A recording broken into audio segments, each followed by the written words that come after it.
evening, good morning, good afternoon, wherever you might be. My name is Marva B. I am the CEO and founder of Black Link Magazine.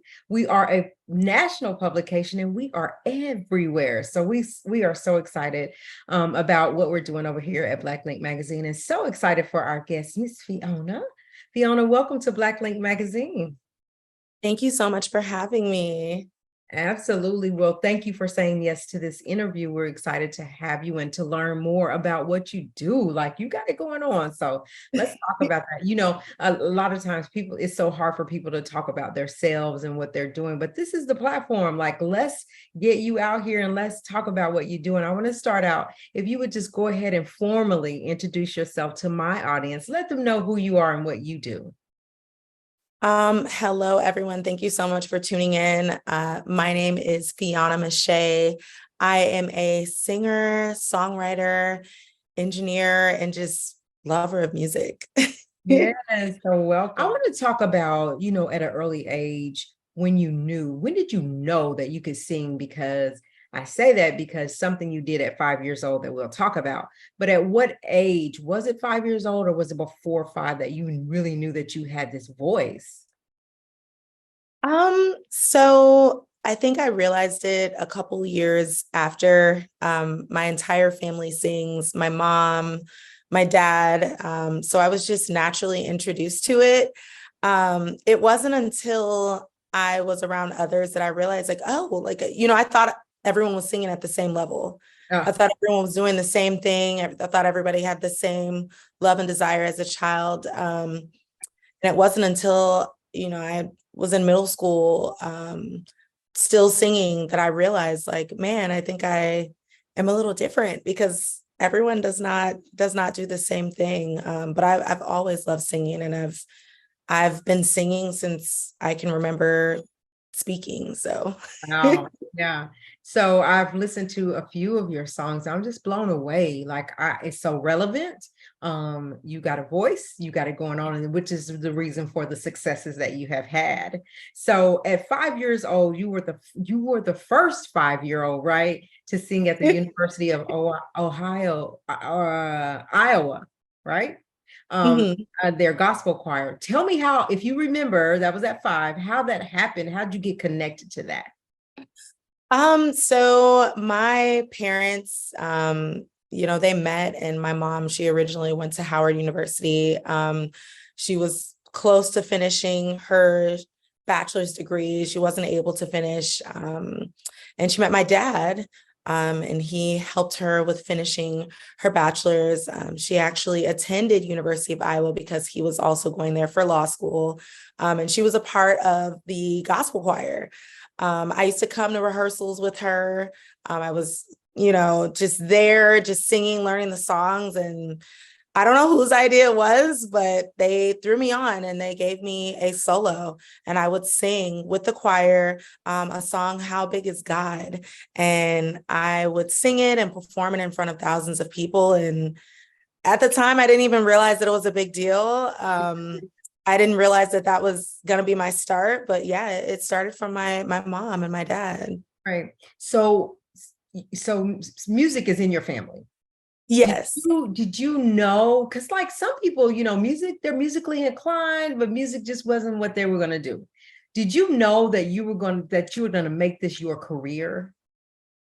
I didn't know. I knew that I loved to sing, and growing up, like my dad is a military dad, so I was not around a plethora of a ton of people. I didn't have a very vast like social life, so I wasn't like hanging out with a ton of people to even know like, okay, this is something unique.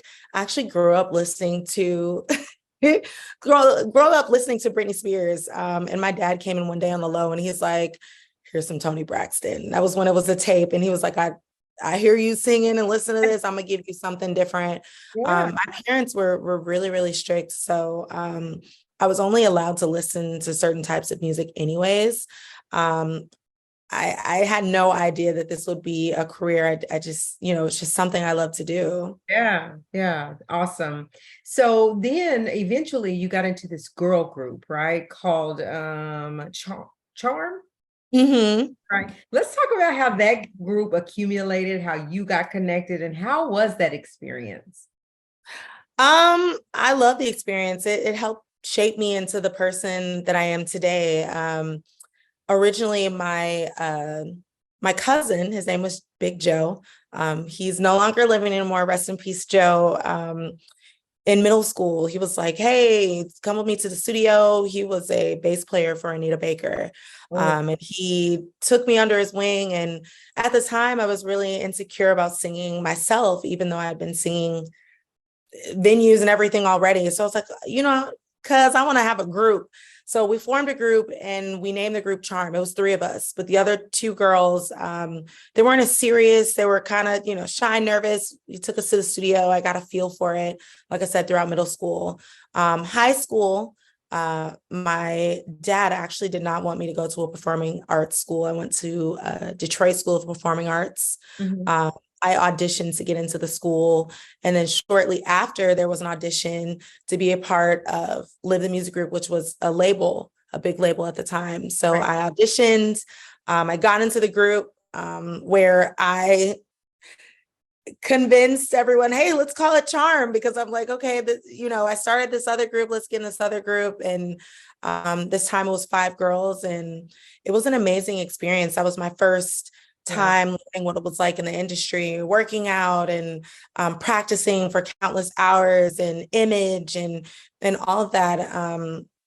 And that's when I realized, okay, like if I have to work hard and be consistent to get into this industry, I feel like I have what it takes. So yeah, that's where it started. Wow. And so you guys did some amazing things. Like you went and you guys opened for different for different artists. Is that correct? Yes, we went on tour. It was sponsored by Pepsi, the Palace of Auburn Hills, which is where the Detroit Pistons play, a number of other major sponsors. Um, and it was a great experience. That was my first time opening or doing a show with a major act. Rasby from B2K and a couple other people that I got to meet. And at the time, like I said, like I was very sheltered. My parents were very strict. So the only thing I was doing at the time was just going to the studio and coming back. I didn't really have boyfriends. I wasn't hanging out. So I didn't really understand or realize the magnitude of the opportunities that I was receiving, because I wasn't, people would ask me, well, who's Cisco? And I was just like, huh? Like I didn't know. I Yeah. didn't know. So it was like everything was going over my head. It clicked later on in my career where I realized like, oh, like this is a big deal. Yeah. I had no idea though. Yeah. Wow, that's amazing. Let's fast forward and let's come to current. You have Scraps of My Imagination, over a 500,000 streams or a million streams. Let's talk about that. So yes, Scraps of My Imagination. So I released that last year, collaborated with a super dope group of individuals. It was something that I always wanted to put out. I had been working underground as a singer-songwriter for quite some time. In Florida, I went to Bethune-Cookman and I did a lot of different things there. And, I was like, man, I want to put myself out there just as an artist again, since I've taken so much time off. So I released an album or an EP just solely dedicated to making songs to the Most High, to God, because I felt like he was so influential. And I just was like, you know what? Everyone knows I can sing. Everyone knows that I'm doing, this type of music, R&B, pop, hip hop. I want to do something for God. So God has opened so many doors. I charted on Billboard for the first time on the gospel charts I saw with, that. yes, with my single Feeling It. So I'm just so grateful. And I truly believe that God has called me to music to just evolutionize or do something new, Right. and to create a path, something that's never been done before. So that I'm just trying to feel around and see, okay, well, what is my purpose? What impact am I going to make? Because um, music is so influential. It It is. That's a fact. transcends.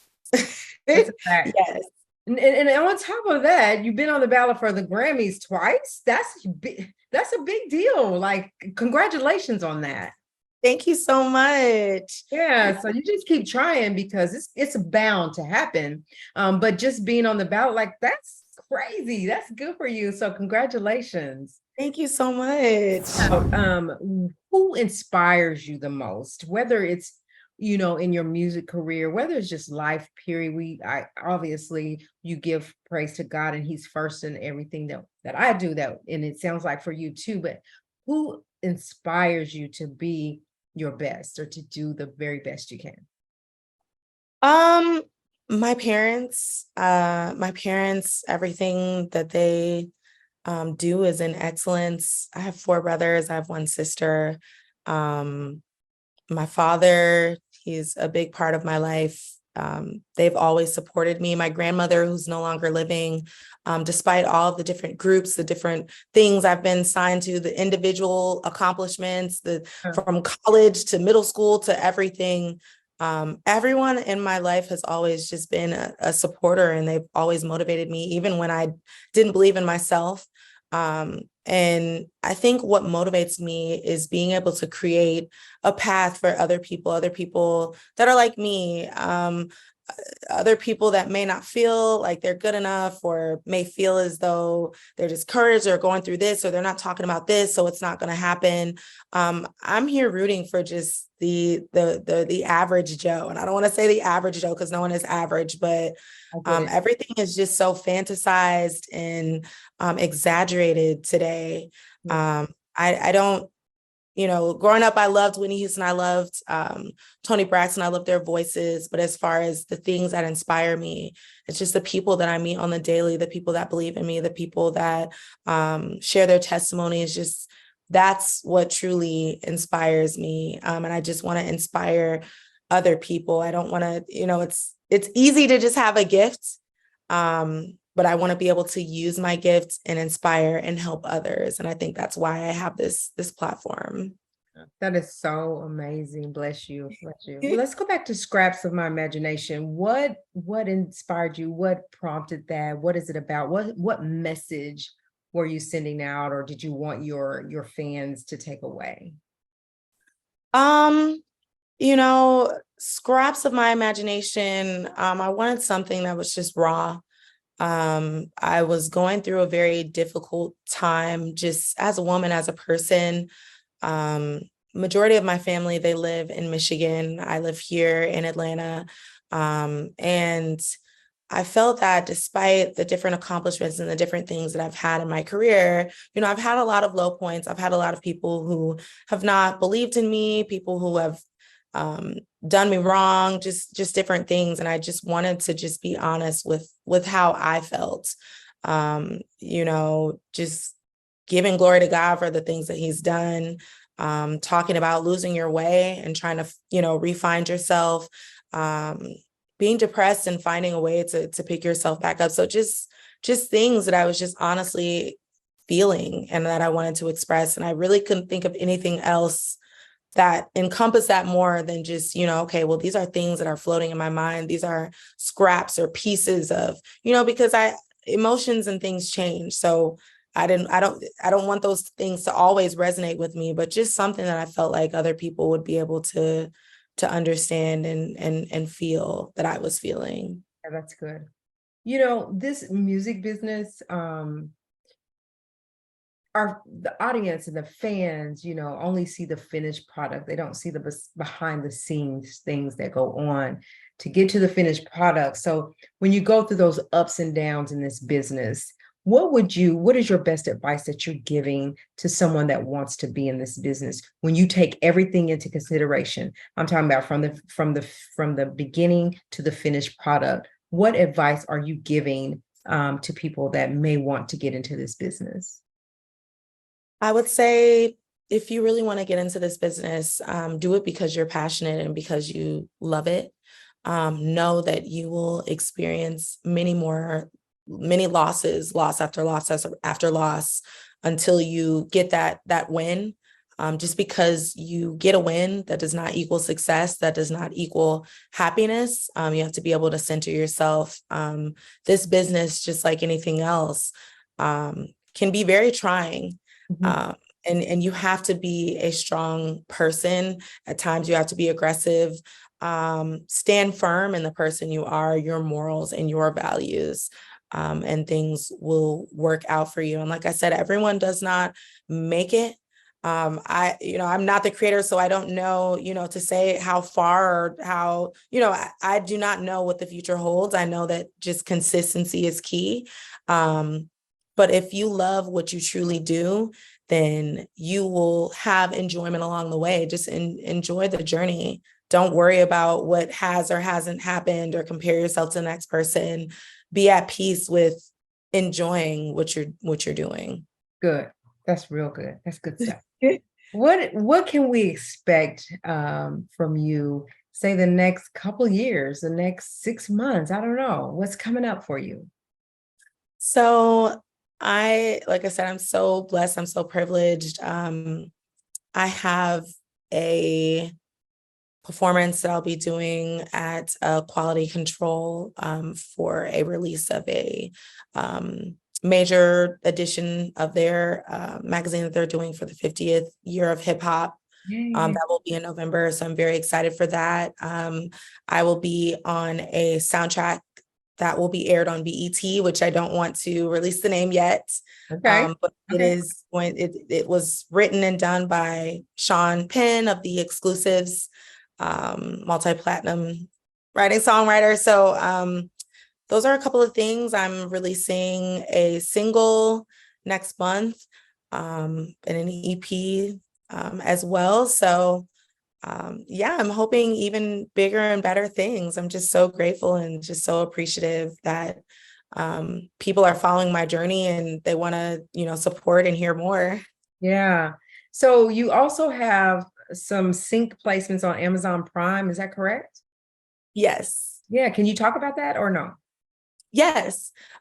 So I have a sync placement with a movie, the guy that actually starred in BIG, which, forgive me, I do not know his name off top, but he was the lead actor that played Biggie. Yeah. There's a song, or not a song, a movie called Come Back Home, and it is done by Blacksmith Productions. So I was privileged to be able to have a song play in there. It is a Christian film. It is something that's like the prodigal story about somebody who's lost their way and is coming back. So that was, the first sync that I ever received. And then from there, I've had my songs and other little things here and there, Hulu and just other little things. But that was the most major one where they played my song twice back to back. And I was just so excited and so grateful. It's such a privilege. It's such an honor. Oh my gosh. Well, thank you for coming here. Like, I wish you nothing but the best. Like, I could talk to you forever. You're so, graceful. And so thank you for being here. And we wish you all the best. Go ahead and tell the people how they can reach you on all social media sites, how they can follow you, how they can stream. Where are you? Just tell them what you want them to know, how they can follow and get connected to you. So you can follow me on everything at F as in Frank, Iona, M as in Michael, ESHA, Fi'ona Mesha, all streaming platforms, Instagram, social media, TikTok, everything. And I just would like to thank you as well for having me as a guest. I'm so appreciative and I'm so grateful. And I absolutely love what you're doing as well. It is so empowering and inspiring to others that are watching your platform. So just thank you so much. Thank you so much. I do appreciate that. And thank you again for being here. We cannot wait to share your story in the magazine. And you guys go out and stream. She's on all platforms. Follow her. She has some things coming up. We're going to be following you.